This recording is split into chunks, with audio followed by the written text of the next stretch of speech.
Welcome to the Wise and Happy Life podcast, where ancient wisdom meets modern science, and mindfulness, philosophy, and happiness practices blend with neuroscience, compassion, and common sense. Hosted by Bob Martin, meditation mentor, happiness coach, trial lawyer, and entrepreneur. This podcast explores how to live with grace, presence, and purpose in a complex world.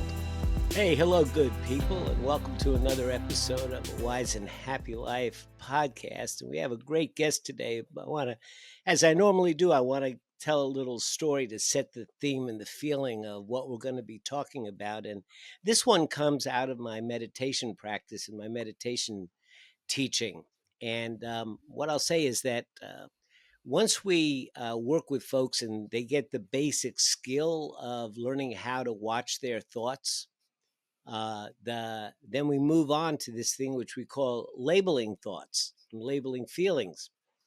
And what I describe to my students that this skill helps us do is I use this metaphor.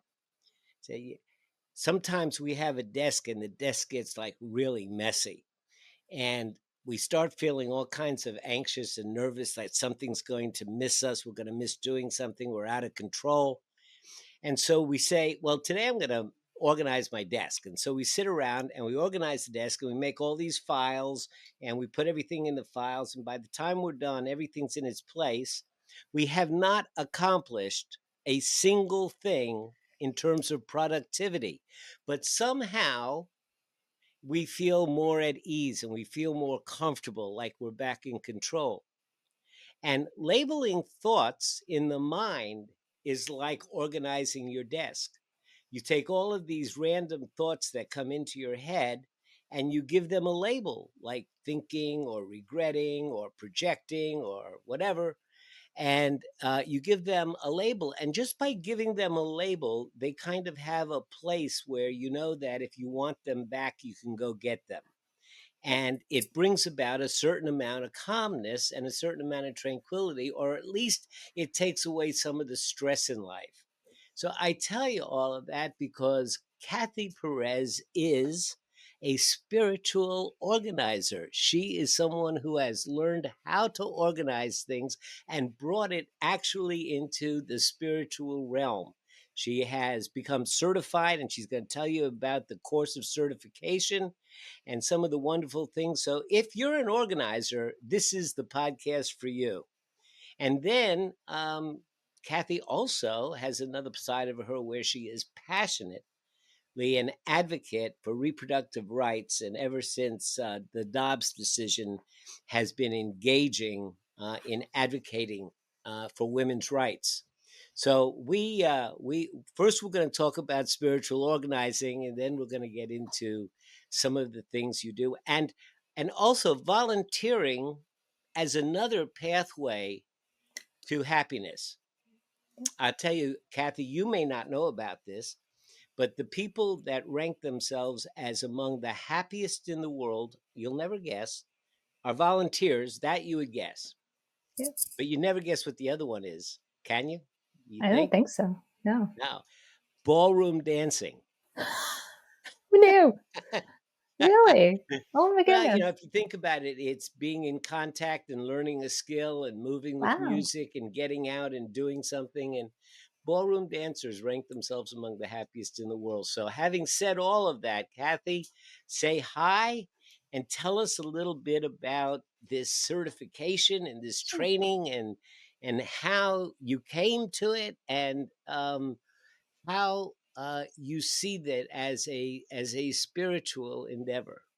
Absolutely. Well, thank you so much for the invitation, Bob. I appreciate it so much. Hello, everyone. So yeah, if no one is familiar, you might know the name Marie Kondo, and she is the founder of what is now known as the KonMari method of organizing.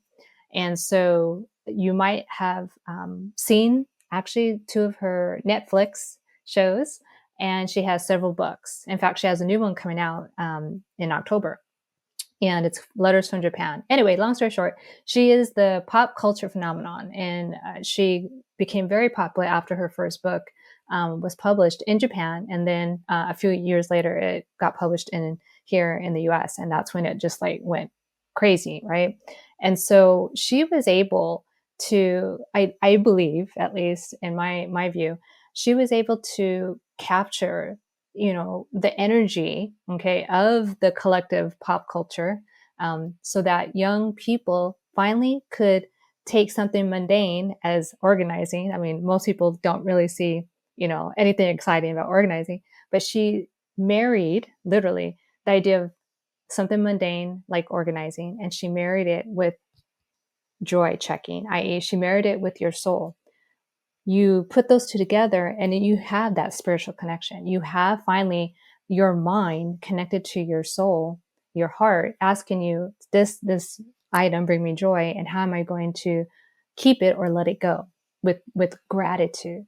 So it was phenomenal. And the whole there is like a certification process, and it's quite intense. And so back in 2017 I attended um, uh, what we call a seminar, the KonMari seminar, and she was there. She's like real small, but she's like got all this power.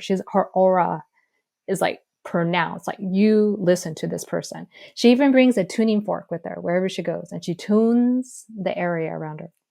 So yeah, so you can get certified. Whether or not you decide to get certified is up to you, but I decided to get certified. And so you take on clients, right? So I got to go to people's homes. You get so many hours utilizing that. Oh, I went through my own KonMari Tiding Festival. And then that sold me, yeah, I want to, practice this or teach others, right? And so got through the certification and then started to help people.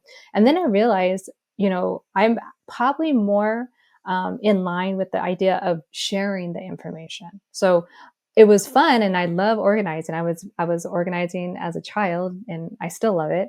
But organizing other people's homes, while satisfying, I realized it's the knowledge that I really want to share, and that spiritualness, that ability to share what the method can bring to people, can still be shared on a coaching basis, i.e., a virtual version. So I've also now, or have been more so, virtually coaching people on how to utilize and implement the KonMari method of organizing, or my version of the KonMari method of organizing. So it's been a wonderful process, and it's been a wonderful journey.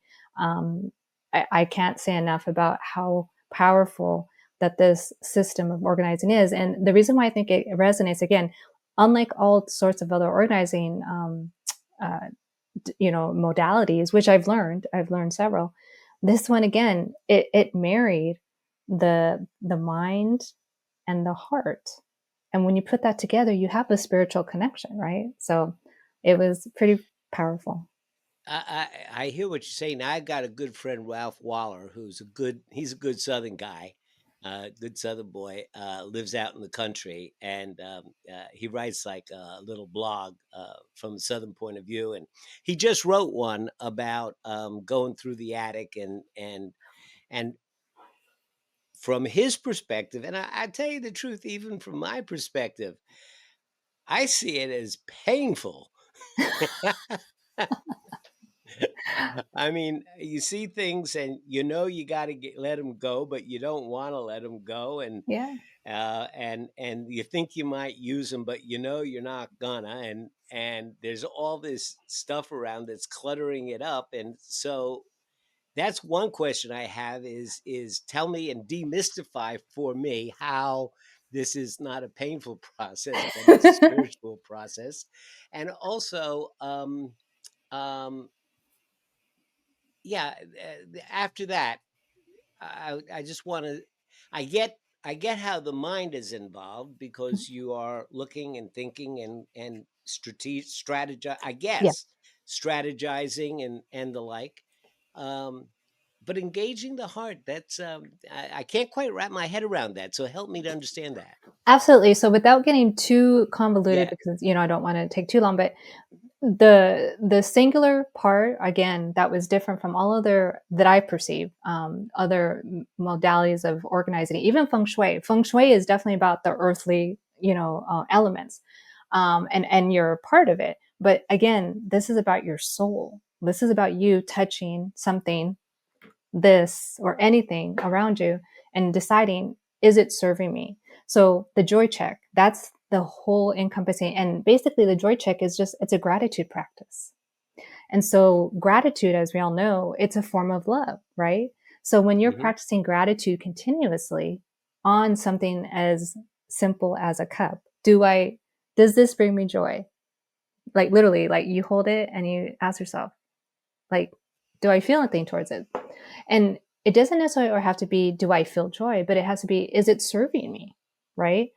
When you go through this joy check, which you're going to do with literally all of your items, right? And we put those into 5 categories.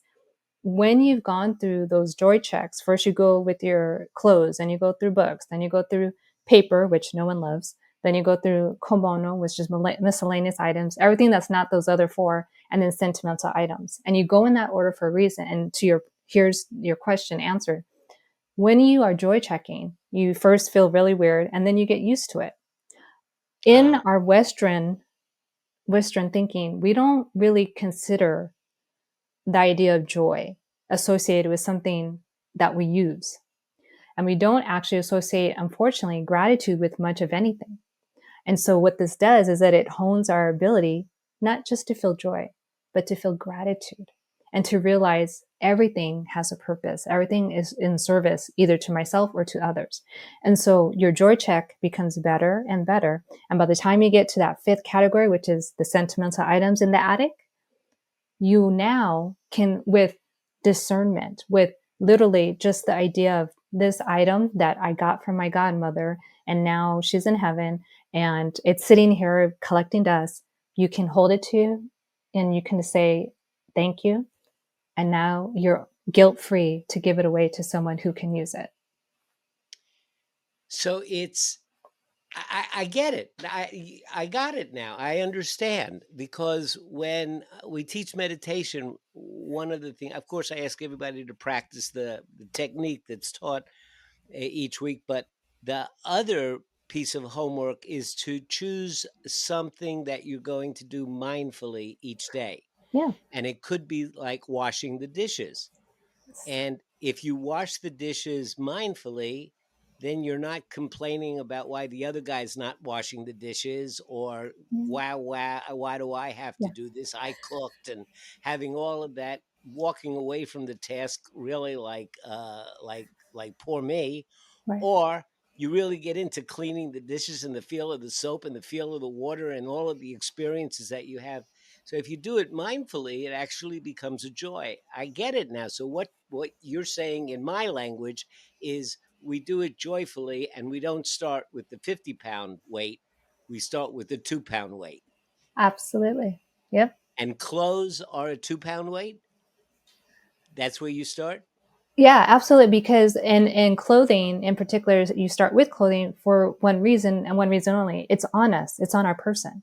Unless you're nudist, hey, go for it. But Right. we are very knowledgeable, and we can feel when we like something. I love this color purple, so it brings me joy. So the joy check is a lot easier when we start with our clothing, because again, we know what we like. We have our favorite scarf, we have our favorite hat. Then you go through all your anything associated with clothing. And then as you keep joy checking in those different categories I gave, your joy check becomes easier, i.e., you're more grateful overall. Uh-huh. And so Uh-huh. everything, not just the categories, but then once you've tidied, right, and everything has a home, you are grateful that you can now, without thinking, that's what your brain wants, right? The easiest route from point A to point B. It wants to conserve energy. And so what you've done after the tidying festival is everything has a home. And so your brain doesn't have to work so hard. And it's grateful for that. And it says, I know exactly where that pair of scissors are. And I'm grateful that I can get it. So it's like this marriage again of, you're always going to, not always, but there is that mindfulness attached to now what you're accomplishing, whatever task it is, even if it's something as mundane as opening, your letter from the mail. You knew where the letter opener was instantly. You didn't have to think about Hmm. it. Yeah. It's simple stuff. Like this morning, I took the dogs out. I missed a step, and I fell and I skinned my Oh, knee. oh, Oh, it's sorry. okay. But when I got back, I knew that we had just bought a first aid kit about a year ago, and all our stuff is in the first aid kit, the little box. But I knew exactly where the antibiotic cream was and where the band-aids were, and it was a pleasure not to have to go looking for them while my knee was bleeding. Yeah, Um, exactly. So so so the it, stress level. it was much more joyful, if you could say that putting a band-aid on is joyful, but Well, what it was joyful knowing where it was. it was not only, helpful, but it managed your stress level. Yes, absolutely. And not only did it manage the stress, because when I skinned my knee, I continued out and walked the dogs Oh, and came back. But I was able to do that stress free because I knew where what I needed was when I got back. exactly. You stayed in Wow. your mindfulness Uh huh. despite a circumstance that otherwise Uh could huh. have really ticked you off. And I'm sure it did at the moment, right? But then you Uh huh. brought it back and you're like, okay, I'm all right. As long as I can Yeah. move, let's keep going. Yeah. Yeah. And it would have been very different had that not occurred. So so so there's that. So I can understand it. I can understand it on a mindful level. And I think I'm beginning to get a little taste of it if I think about something like the tea ceremony that the Japan. You Absolutely. mentioned that he's Japanese, Yep. and part of the culture is really honoring simple acts and being fully engaged in them.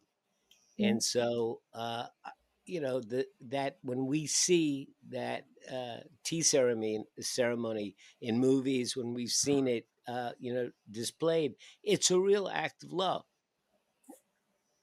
Yep. And what's interesting also is the idea that when I mean spiritual, the Japanese believe everything, inanimate or not, has a soul. As a what? That has a soul. Like A soul. everything has energy. And so that's why you're grateful for it. Like again, it's a foreign concept to our Western thinking. But in Uh-huh. Japan, everything is honored. Everything has a purpose. And so you're given something gratitude because it serves you in some way, shape, or form. And so when you are ready to let it go, it's not just to throw it away. And if that's its end result, that's fine. But you give it gratitude because it served you, and then you're giving it honor. That's why everything has a home. That's why when you do finally discard something, it's with gratitude and you're okay with it. And hopefully, you're not necessarily adding to the tons of, garbage, landfill, but you're doing what you can with it and then letting it go with Yeah. peace.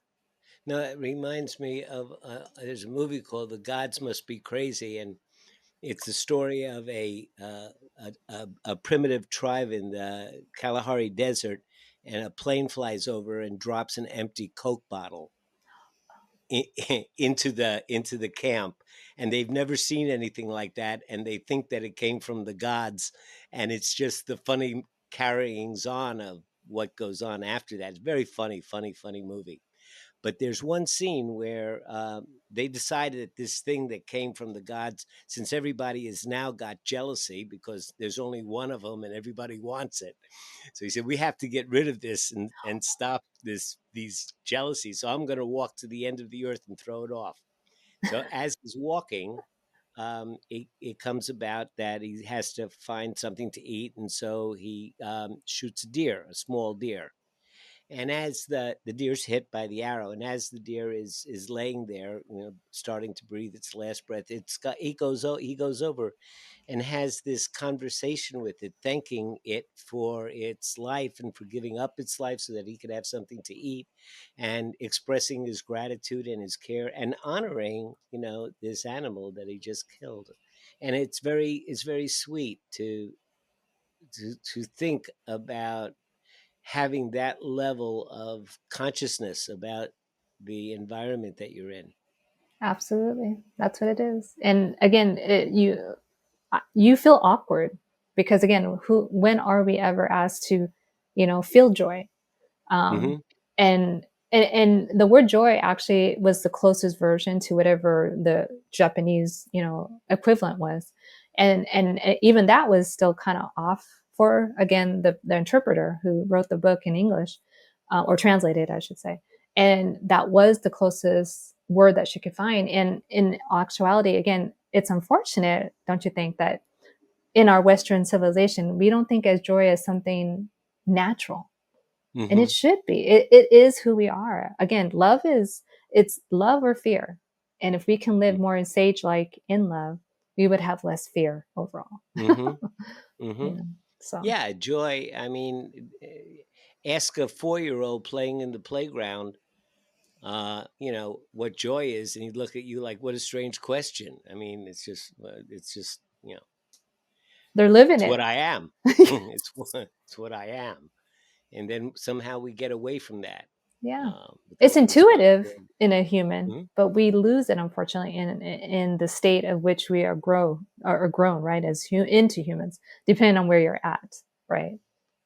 So So, another little tweak that, how about, I can understand that I'm going to set about on this grand project that I'm going to organize my house and we're going to go through these 5 stages and da da da.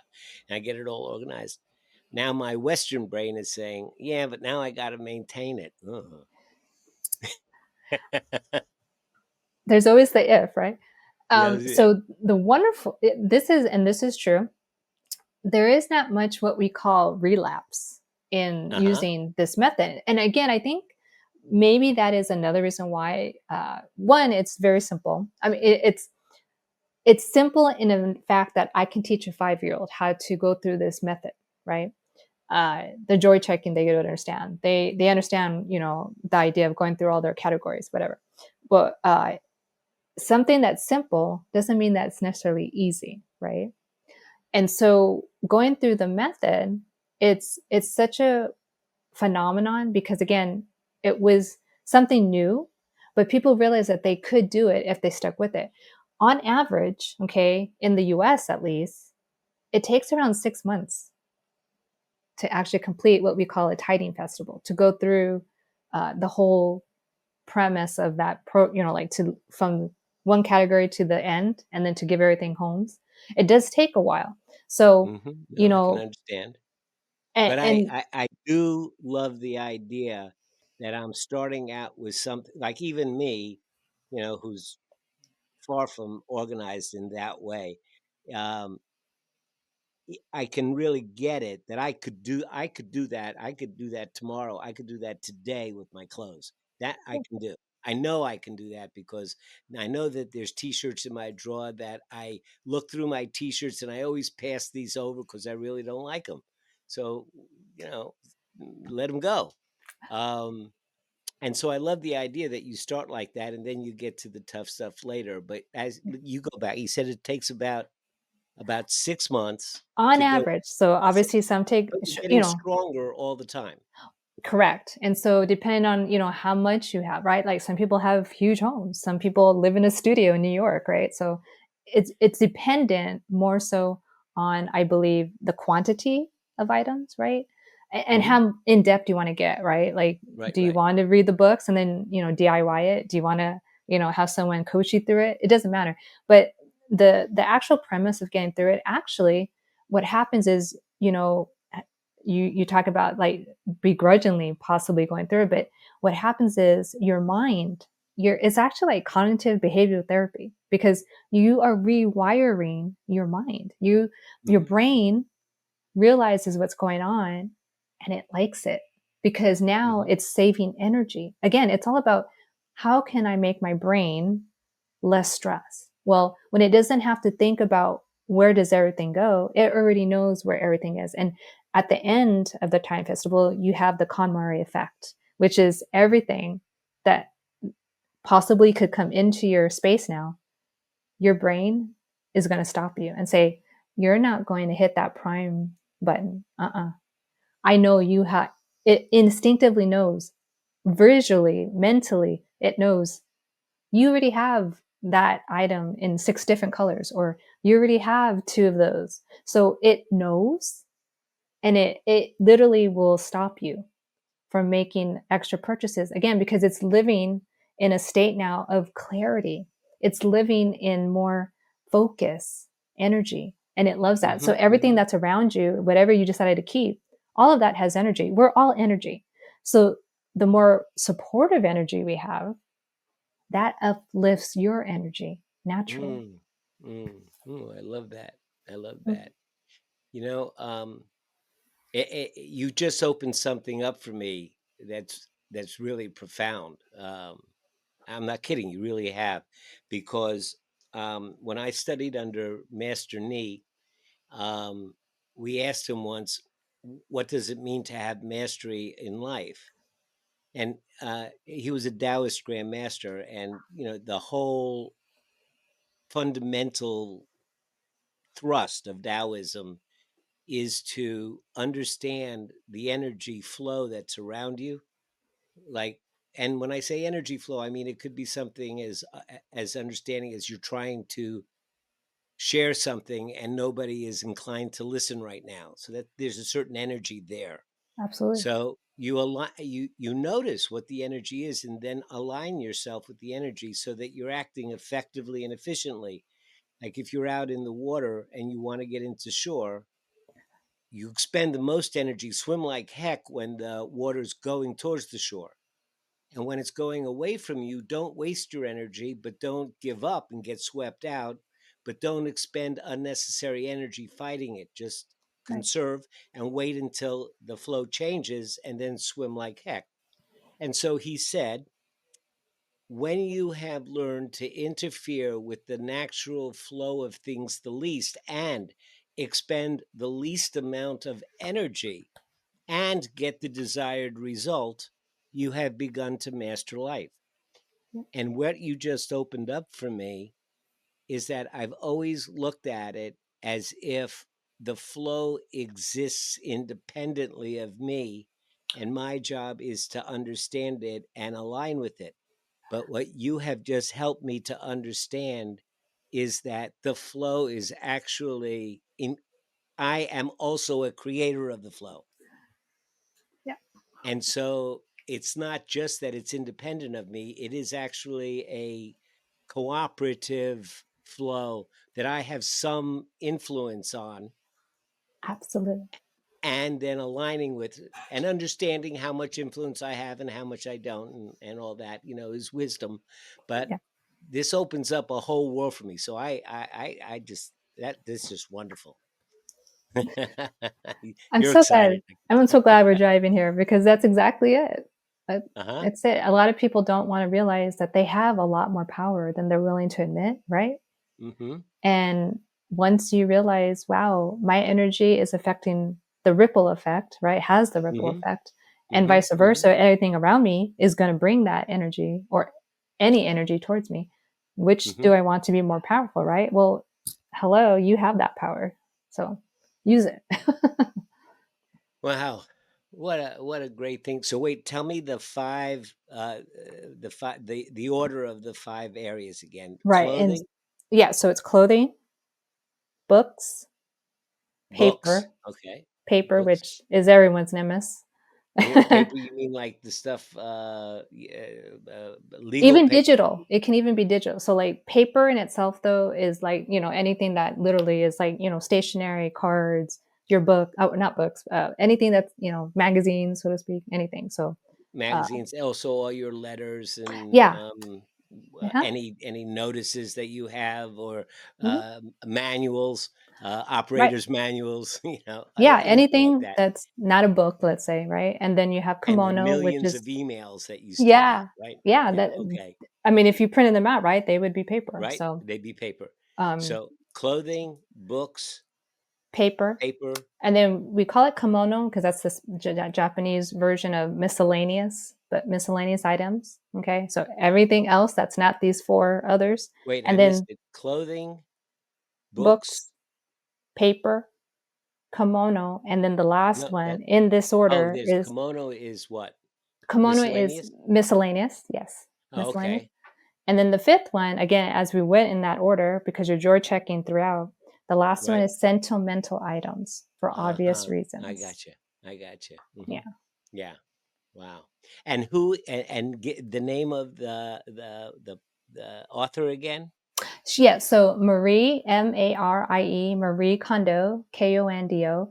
So Marie Kondo, she is who she is, but the name KonMari is a play on her name, right? So Uh-huh. KonMari. So Mari I is get the first name, Kon is her last name. I gotcha. In Japan, they reverse, Hmm. how they pronounce, or I should say, Right. say names. But yeah, Right. it's a cute little play on her name. So. So you take on clients, Mhm. and when you first started, I didn't even understand. It didn't map on how you could do that virtually, because I was thinking when you organize, you have to actually say, what am I going to do with this thing and what am I going to do with that thing? But you're actually teaching an overall philosophy, helping people to understand things like joy checking, which we may not get it right away without somebody to help us, like you've helped me to Mhm. understand it better. Yeah, Yeah. and that's what so you do that, and you have a website, and say what that is. Well, actually, I don't have like Okay. like solid Well, how do website. we get in touch with you? You can email me, Perez at Gmail, and I do have a LinkedIn account. Like I kind of send people to LinkedIn because it's a professional uh, Right, right, right. platform. But it's And Cathy Perez. So Cathy Perez do is we my have handle that? everywhere. Do we have that link? I think yes, If yes. You probably it's in the my so, one. it'll be in the show notes and the Mhm. like. And so there's more that we want to talk to. We've only gotten to about half of what we want to talk to. But next, I want to talk about being a volunteer, and not only the issues that you're talking about, but also what being a volunteer does to you spiritually, and what kind of happiness it brings in your life to know that you have purpose and meaning. But we're going to save that for another podcast, which is going to be right now. But I just want everybody to know that they can get in touch with you. And the book that she wrote is, what was the new book that she's got coming out? Yeah, her new book is dropping in October of this year, and it's Letters from Japan. Oh, sounds great. Yeah. So if this is important to you, and getting your mind in order as well as getting your house in order and organizing and cultivating your compassion, your gratitude, in order to cultivate your ability to love through organizing your space. What a fantastic idea. So, thanks for coming, and we're going to see you again real shortly. Okay? Bye.